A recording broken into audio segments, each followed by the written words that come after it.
इसीलिए उसे क्या कहा जाता है? गधा। Hallelujah, hallelujah. परमेश्वर यीशु जो इतने बड़े इतनी पृथ्वी का मालिक है, जिसने पूरे राज्य को बनाया, जिसने पूरी सृष्टि को बनाया, वो एक गधे के बच्चे की मांग कर रहे हैं। और यीशु को पता है कि यदि मैं अपने चेलों को उस गधे के बच्चे के पास भेजूंगा और वहां का मालिक मेरे चेलों से कुछ ना कुछ जवाब पूछेगा। हालेलुया। पढ़ दीजिए आगे। यदि तुमसे कोई कुछ कहे तो कहना कि प्रभु को इनका प्रयोजन है। यदि कोई तुमसे कुछ पूछे तो कहना कि प्रभु को इसका प्रयोजन है, और वह तुरंत उसे भेज देगा। Hallelujah, hallelujah. मतलब यीशु आपके दिलों की जानने वाला परमेश्वर है। आगे क्या क्या होने वाला है वो भी परमेश्वर जानता है। Hallelujah, hallelujah. आप बोलोगे कि यीशु को सिर्फ गधे के बच्चे की जरूरत क्यों पड़ी? जैसे कि मैंने आपको बोला, उस गधे के बच्चे के ऊपर यीशु मसीह ने अपने आप को बिल्कुल दुनिया के आगे, अपने लोगों के आगे निठल्ला कर दिया, अपने आप को हलीम कर दिया, अपने आप को परमेश्वर ने, यीशु ने अपने आप को नीचा दिखाया। Hallelujah, hallelujah. अपने आप को हलीम कर दिया। क्या किया? अपने आप को हलीम कर दिया। अगर कोई राजाओं का राजा उस गधे के ऊपर बैठे, लोग उसके ऊपर हंसते कि नहीं? लेकिन यहाँ पर यीशु मसीह गधे के ऊपर बैठा, कोई हंसा नहीं। हालेलुया। यीशु जब उस गधे के बच्चे के ऊपर बैठा, कोई हंसा नहीं। हालेलुया। और बल्कि लिखा कि वहां के जो लोग थे ऊंची ऊंची चिल्ला चिल्ला कर यीशु को होसना होसना के नारे लगा रहे और बोले कि ये परमेश्वर का पुत्र है। Hallelujah, hallelujah. पढ़ दीजिए। तब बहुत से लोगों ने अपने कपड़े नाल में बिछाए। कहते बहुत से लोगों ने अपने कपड़े वहां पर बिछाए, और अन्य लोगों ने पेड़ की डालियां काट कर उसके राहों में बिछाई। जो भीड़ आगे आगे जाती और पीछे पीछे चली आती थी, पुकार कर कह रही थी, दाऊद की संतान की होशाना, दाऊद के संतान की होशाना। धन्य है जो प्रभु के नाम से आता है। धन्य है वह जो परमेश्वर के नाम से आता है। Hallelujah, hallelujah, hallelujah. वो परमेश्वर जो है हमारे लिए इस धरती पर आया, उसने अपने आप को हमारे लिए हलीम कर दिया, अपने आप को नीचा कर दिया।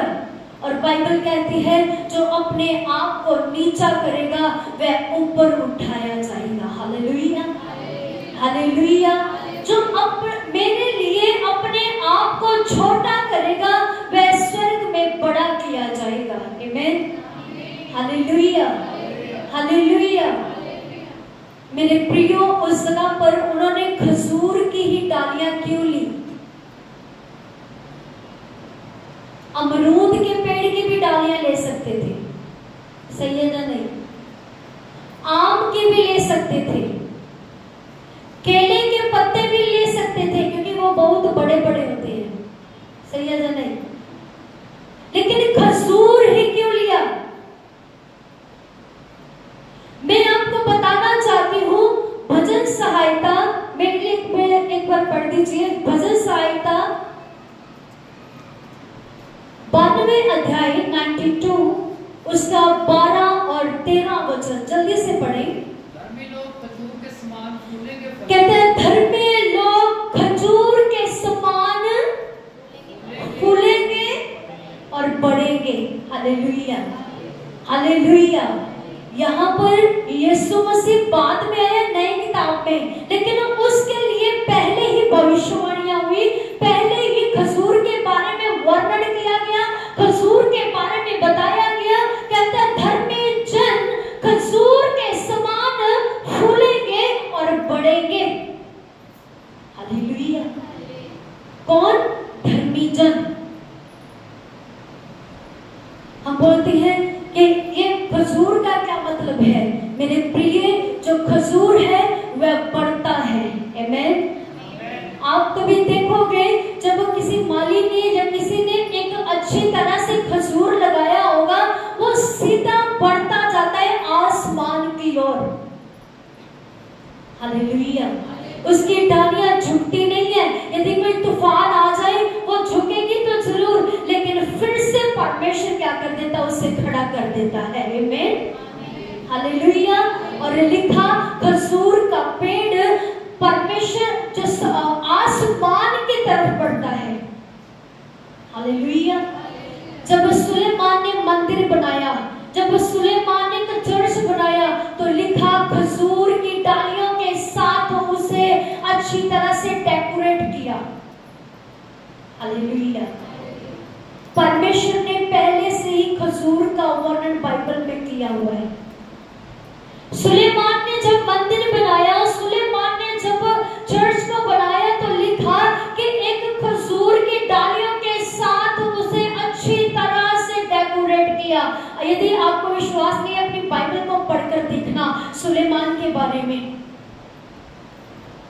Hallelujah, hallelujah.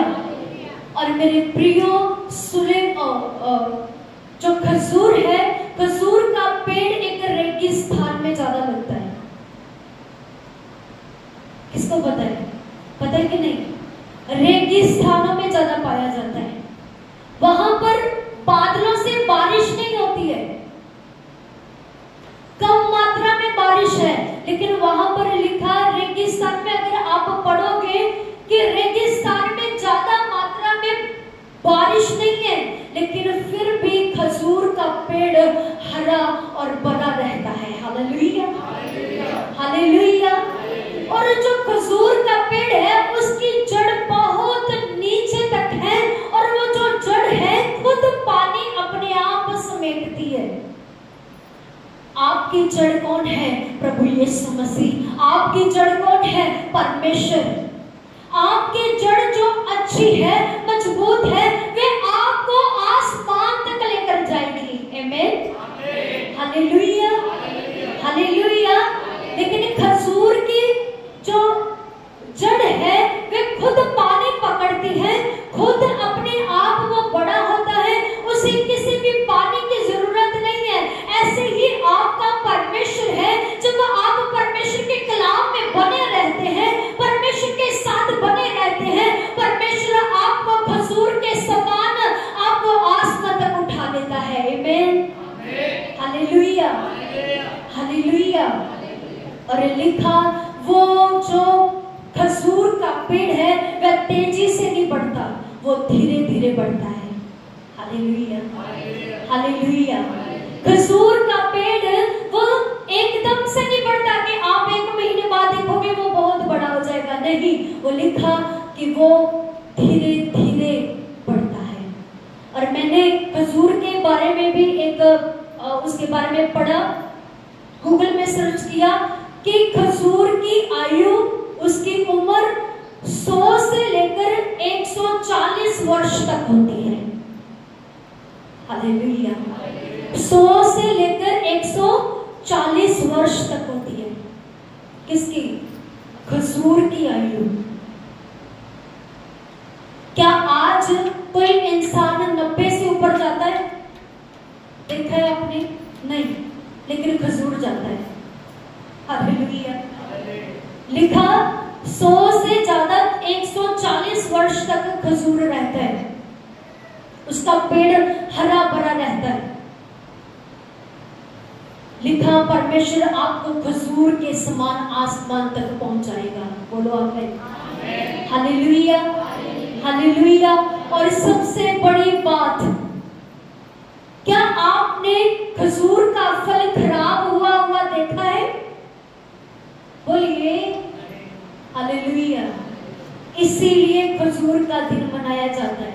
आमेन, हालेलुया, हालेलुया। आप कभी भी खजूर अपने घर में भी लाकर रखोगे, चाहे वो हफ्ता पड़ा रहे, चाहे 2 हफ्ते पड़ा रहे, वो कभी भी खराब नहीं हो सकता। ऐसे ही परमेश्वर के साथ जब आप बने रहते हैं, जब आप परमेश्वर के कलाम के साथ बने रहते हैं, खजूर के साथ समान परमेश्वर आपको आसमान तक उठाता है और वह आपको कभी भी खराब होने नहीं देता है। हालेलुया।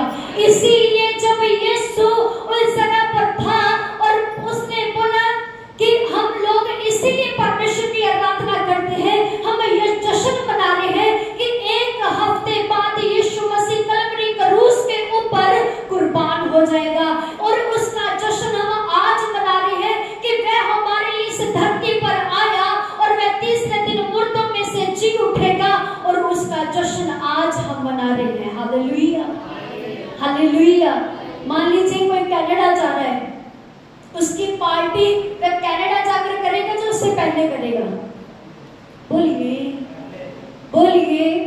आज लोग देखते हैं ना कि कनाडा जाने से पहले केक कटिंग करते हैं, जश्न मनाते कि नहीं मनाते हैं? हालेलुया। अमेरिका जाने से पहले केक कटिंग बाद में नहीं करते, जश्न पहले मनाते हैं। हालेलुया। ऐसे ही परमेश्वर है, उसने अपना जश्न लोगों में पहले ही मना लिया। आमेन, हालेलुया, हालेलुया। जश्न वो ही मनाते हैं जिसे पता है कि मैं इस जश्न के काबिल हो चुका हूं। हालेलुया। उसे जो जश्न मना रहा है उसे पता है कि मेरा कनाडा का वीजा लग चुका है, मैं इतनी डेट को बाहर जा रहा हूं। सही है या नहीं? बोलिए हालेलुया, हालेलुया।